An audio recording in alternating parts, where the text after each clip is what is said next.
Assalamualaikum warahmatullahi wabarakatuh. Sahabat sekalian yang dirahmati Allah, bangsa Yahudi ialah bangsa yang sangat suka berbuat kerusakan di muka bumi. Mereka memiliki perilaku yang angkuh dan sombong. Bangsa Yahudi disebut juga dengan kaum Bani Israel. Julukan Israel ini adalah nama lain dari Nabi Yakub alaihissalam, yang artinya kekasih Allah. Karena julukan tersebutlah yang membuat bangsa Yahudi merasa derajatnya lebih tinggi daripada bangsa-bangsa yang lain. Disebabkan hal inilah yang membuat bangsa Yahudi suka meremehkan bangsa lainnya. Tabiat bangsa Yahudi yang sering menghina bangsa lain bahkan sudah dicatat dalam kitab suci Al-Quran. Tak hanya itu, bangsa ini juga dikenal mempunyai sifat yang suka membangkang, bahkan dengan berani membuat syariat di luar ajaran para nabi. Namun keangkuhan mereka tidak akan bertahan lama karena 3 janji Allah untuk kehancuran kaum Yahudi. 2 diantaranya sudah Allah penuhi, tinggal 1 janji lagi yang akan Allah turunkan untuk mereka. Lantas, apa saja 3 janji Allah tersebut? Mari simak ulasan berikut ini sampai selesai.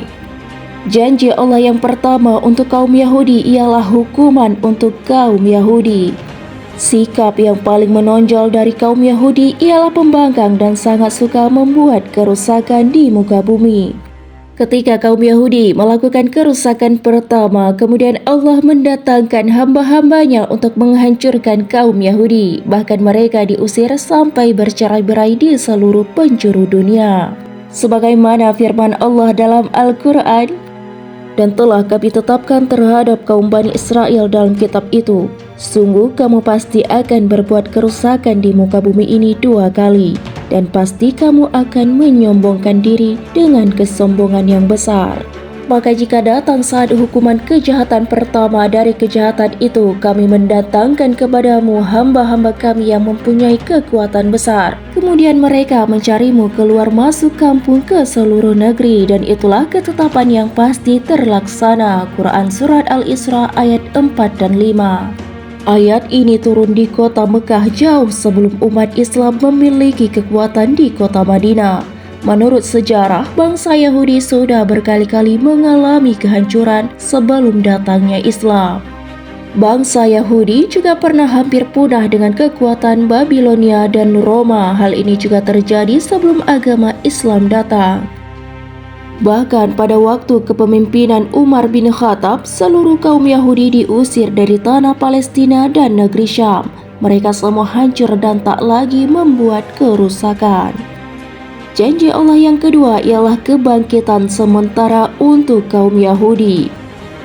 Janji kedua Allah Subhanahu wa Ta'ala terhadap kaum Yahudi ialah kebangkitan dan kejayaan bagi mereka. Sesudah kaum Yahudi mengalami kehancuran, Allah Subhanahu wa Ta'ala menjanjikan hari kebangkitan serta kejayaan kembali untuk kaum Yahudi.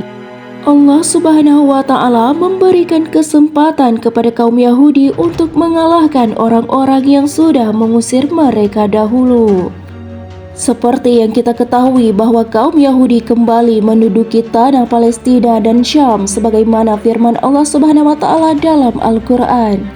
"Kemudian kami berikan kepadamu giliran untuk mengalahkan mereka kembali, dan kami membantumu dengan harta, kekayaan, dan keturunan, dan kami jadikan kamu kelompok yang besar." Quran Surat Al-Isra ayat 6. Janji kedua Allah Subhanahu wa Ta'ala telah Allah penuhi. Buktinya bisa dilihat kemajuan ekonomi dan politik kaum Yahudi yang sangat luar biasa.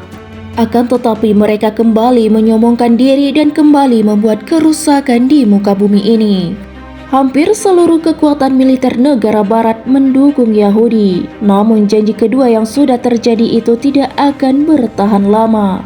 Karena Allah akan segera menghentikan mereka dengan janji ketiga yang akan segera Allah penuhi. Maka janji Allah yang ketiga ialah kehancuran bagi kaum Yahudi. Janji ketiga Allah Subhanahu wa Ta'ala adalah kehancuran kembali bagi kaum Yahudi. Allah Subhanahu wa Ta'ala berfirman, "Bila kamu berbuat baik untuk dirimu sendiri, dan bila kamu berbuat jahat, maka kejahatan itu untuk dirimu sendiri. Dan apabila datang saat hukuman bagi kejahatan yang kedua, kami datangkan orang-orang lain untuk menyuramkan muka-muka kamu, dan mereka masuk ke dalam masjid sebagaimana musuh-musuhmu memasukinya pada kali pertama, dan untuk membinasakan sehabis-habisnya apa saja yang mereka kuasai. Quran Surat Al-Isra ayat 7. Dari ayat ini bisa dipastikan bahwa orang-orang Yahudi akan merasakan kembali kehancuran mereka. Kaum Yahudi akan mengalami kehancurannya karena janji Allah itu pasti. Kesengsaraan yang dirasakan rakyat Palestina atas kezaliman Zionis Israel itu akan segera berakhir.